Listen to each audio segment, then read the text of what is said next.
Welcome to the Sand Science Experience podcast, where we explore the latest and most exciting papers and preprints in science. Please like, subscribe, and share this deep dive with your friends and family. It really supports the Sand Science Experience. Okay, let's unpack this deep dive. Imagine finding like a tiny flaw in a car's engine, but somehow that flaw makes the car resistant to crashes and, extends its lifespan dramatically. That's basically what we're looking at today. This surprising connection between a specific mitochondrial gene, ATID3A, and a controlled form of cellular stress that actually promotes, well, incredible longevity. We're diving into the deep end of mitochondrial function in aging, where the old rules of stress is just bad are, frankly, being rewritten. The core mission today is to understand the precise molecular stuff, the mechanism by which slowing down just one tiny part in the cell's powerhouse triggers this powerful, protective, life-extending response. It really is a paradigm shift. Yeah. And your analogy of the faulty engine, it's spot on. For decades, when we talked about reactive oxygen species, ROS, we pretty much treated them as the villains, right? The agents of cellular decay leading to aging, cancer, neurodegeneration. ROS are free radicals. And the thinking was always, less ROS means healthier cells. Simple. But, well, the truth is way more nuanced than that. These species are actually fundamental signaling molecules. Think of the cell like a finely tuned instrument. If the signal is too loud, or just everywhere, it's damaging noise, definitely. But if the signal is precise, localized, and kind of short-lived, it becomes essential communication. Right. And mitochondria, being the energy generators, they're also the main production sites for ROS, so they live right on that edge between providing power and potentially causing damage. Absolutely. And this duality has led researchers to talk about precision redox regulation. The research now overwhelmingly shows that the outcome, whether ROS helps or hurts, it doesn't just depend on the amount of the signal, but really critically, on the exact location inside the cell where it's generated. You have to know who's sending the message and from where. Okay, so this brings us to our specific target. This gene called ATAD-T3 in us humans and ATAD-3 in the little roundworm, C. elegans. This gene codes for an ATPase protein, and it lives on the inner mitochondrial membrane, right where the energy production happens. Now, here's the first really counterintuitive finding from the research. When they genetically interfered with or knocked down the ATAD3 gene in these worms, they saw a significant increase in mitochondrial ROS levels. Yeah, and they saw the same thing happen in human cells too, MCF7 and HEK293T when they knocked down the human version, ATAD3A. Conversely, if they overexpressed ATAD3A, ROS levels went down. Okay, wait, that's the puzzle, isn't it? Exactly. Because if you measure mitochondrial function after this knockdown, you see basal respiration decreases, ATP production drops. The mitochondria, by all standard measures, seem to be struggling. So if the mitochondria are struggling, less ATP output, why aren't the worms just, well, sicker? Usually general mitochondrial decline means the cell's failing, causing damaging, indiscriminate ROS spikes. Why does the specific failure increase ROS, yet somehow make the organism tougher? Because the ROS signal being generated isn't just generalized noise, it's a very specific, controlled alarm. And to understand how that alarm gets triggered, we need to look deep into the electron transport chain, the ETC. Right, the ETC. That series of protein complexes shuffling electrons to make energy. So where does this specific, beneficial ROS signal come from? The biggest machine in that chain is complex 1. And complex 1 is the main source of ROS in the mitochondria. Normally, electrons flow forward, that's forward electron transport, or ET, just moving along the chain. But under very specific conditions, electrons can actually flow backward. This is called reverse electron transport, or RET. Think of complex 1 like a pump pushing water uphill. Fit is the pump working normally. RET is kind of like what happens if you stop the pump suddenly and the water flows back down the pipe. And when ROT occurs, what happens then? When ROT happens, electrons flow backward, they react with oxygen, and produce a substantial burst of ROS. Specifically, it comes from the UQ binding site on complex 1.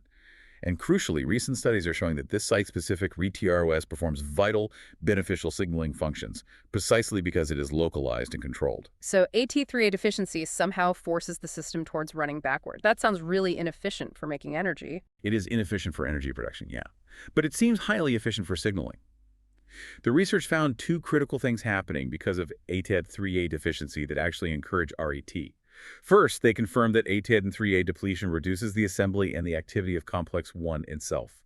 Using techniques like blue native gels, they saw less of the fully built complex 1 machine, but complex 2 and complex 5, they look fine. Okay, so the biggest pump in the chain is running slow. What was the second thing? The second thing is an increase in the mitochondrial membrane potential. That's the electrical charge buildup across the inner membrane. It's the pressure used to drive ATP synthesis. So if complex 1 is running slow, but the system keeps trying to push electrons in, that pressure builds up. High pressure, that increased membrane potential combined with a slow pump, the diminished complex 1 activity, that's the perfect storm for reversal. The pressure essentially forces the flow backward, inducing RET. Huh. That makes chemical sense. But how did they prove, like definitively, that RET was the specific source of the ROS, not just general leakage? All right, good question. That's where the chemical inhibitors came in. Very clever experiments. They used malonic acid first. That blocks complex 2. Since complex 2 provides the electrons needed to drive RET, blocking it should stop that specific ROS spike, right? And did it? It did. Blocking complex 2 significantly inhibited the ROS increase they saw from the ATAD3A knockdown. But even more definitively, they used something called S1QEL1.1. This is an inhibitor specifically designed to block the reverse electron transport pathway itself. And introducing S1P1.1 also significantly wiped out the ROS increase. Wow, okay, confirmation achieved. That really pins it down. The science shows ATAD3A deficiency specifically stimulates ROS production only via RET. Now let's zoom in just one step further. How does ATAD3A, this membrane protein, physically mess up complex 1 assembly? What's the connection? Yeah, the deep dive looked right into that molecular handshake. Using a technique called Co-immunoprecipitation, they basically pulled out ATAD3A and looked at what proteins were stuck to it.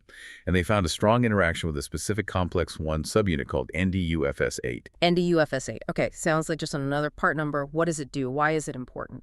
Well, NDUFS8 is crucial. It's a core structural component of complex 1. The researchers proposed that ATAD3A functions as a kind of assembly factor, like the foreman on the construction site. It helps make sure NDUFS8 gets correctly integrated into the massive complex 1 structure. So if the foreman is missing, if ATAD3A is depleted, the complex 1 machine gets built incorrectly and it struggles to function properly. And that faulty function is what triggers the RET alarm signal. Got it. So we have the full cascade, foreman's gone, complex 1 built poorly, high pressure forces flow backward, specific RET ROS alarm goes off. Now for the payoff, why is this alarm actually beneficial? Why does this specific stress equal protection? Because the resulting increase in RET ROS isn't damaging oxidative stress in the usual sense. It's a protective signal. We call it oxidative eustress. Think of it like the cellular equivalent of a fire drill. It gets things ready. This specific RET ROS signal activates the organism's own deep defensive systems. In the nematodes, they saw a dramatic upregulation of key antioxidant genes, SKN1, SOD2, and SOD3. Right, and for anyone needing a quick genetics reminder, SKN1 is like the master switch in the worm for turning on antioxidant and defense machinery, and SOD2 and SOD3 code for superoxide dismutase enzymes, the ones that neutralize free radicals. Precisely. That specific signaling coming from RET flips the SKN1 switch, and that enhances the activity of superoxide dismutase and also catalase enzymes throughout the organism. And to prove it was the ROS signal causing this, they treated the worms with vitamin C, a strong antioxidant.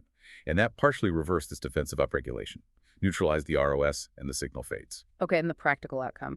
What did this cellular fire drill actually do for the worms? Significantly enhanced survival. The worms with the ATAD3 interference showed much higher survival rates when hit with severe environmental stress. Things like powerful oxidants, paraquat, hydrogen peroxide, and even lethal heat stress at 35 degrees Celsius.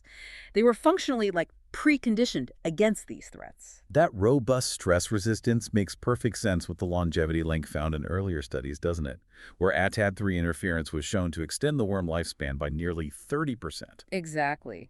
This research provides that missing mechanistic link. It shows the beneficial role of RETAD3A acting as the specific signal promoting longevity and robustness. What's really fascinating here is the precise spatial regulation. This study introduces ATAD3A as a new structural gatekeeper in this whole precision redox idea. It confirms that the location of ROS generation, specifically RETAD3s, is pivotal. It's not about avoiding oxidative stress entirely. It's about selectively controlling the type of stress signal that triggers a powerful protective response, strengthening the whole organism. Okay, so let's summarize this deep dive one last time for you, the listener. ATAD3A depletion messes up complex 1 assembly because it affects its interaction with NDUFS8. This reduced activity plus high membrane potential forces the mitochondria into reverse electron transport, making a precise RET-ARFS signal. This signal flips on master defense regulators like SKNN1, boosting stress resistance and ultimately extending life. Which leads to, I think, a really important question for you to consider. If localized, specific mitochondrial dysfunction like this can be leveraged therapeutically to trigger a protective, life-extending response, what are the implications? Could we develop targeted therapies that actually activate this oxidative eustress signal on purpose, maybe to combat aging or degenerative neurological diseases in humans? Something to think about. Really fascinating stuff. If you found these insights valuable, please don't forget to like and subscribe and continue to support the SANS Science Experience. We'll be back next time with another deep dive into the latest science.